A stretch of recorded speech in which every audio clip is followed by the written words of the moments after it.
ak yéene yu bon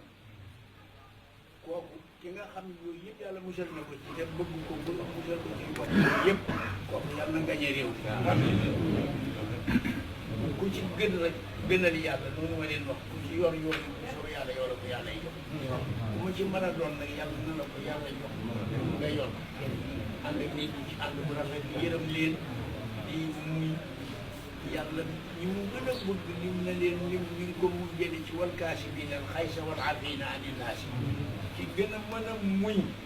di jëllale di jéggale kooku la yàlla yokk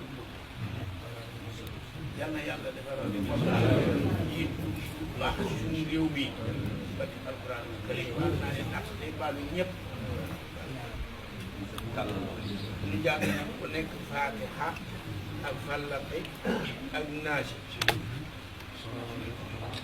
ku ne nag ne jiital yéeneem ndax yéene la yéene lu yàllay fay rek yéene ci raw dégg nga ku mën a jàng loolu faatiha ak fàllaqi ak naasi di jublu ci lu baax kooku na ko jàng loolu yéene rek jàmm salaam am ci réew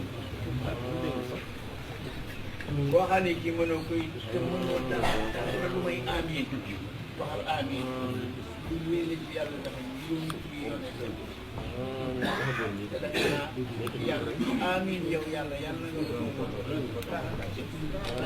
alquran karim ak garab yi yoon yi nga def baatu amiin da seen saraje yàlla amiin yàlla nga nangul loolu yàlla na nga nangul baax li nga xam ne moo nekk ci barke alquran donc koy ñaan yàlla na nga yow ko jàmm salaam ci réew mi billahi min fatiha ak falaq ak naas julli ci Mustafa man ma jàngaat may waaye yéen jàng leen kon billahi min shaytan rajim bismillah alhamdulillahi rabbil alamin arrahmani arrahim maliki yawmi ddin iyyaka na'budu wa iyyaka nasta'in اهدنا الصراط المستقيم صراط الذين انعمت عليهم غير المغضوب عليهم ولا الضالين امين امن الرسول بما انزل اليه من ربه والمؤمنون كل امن بالله وملائكته وكتبه ورسله لا نفرق بين احد وقالوا سمعنا وأطعنا غفرانك ربنا وإليك المصير لا يكلف الله نفسا إلا وسعها لها ما كسبت وعليها ما اكتسبت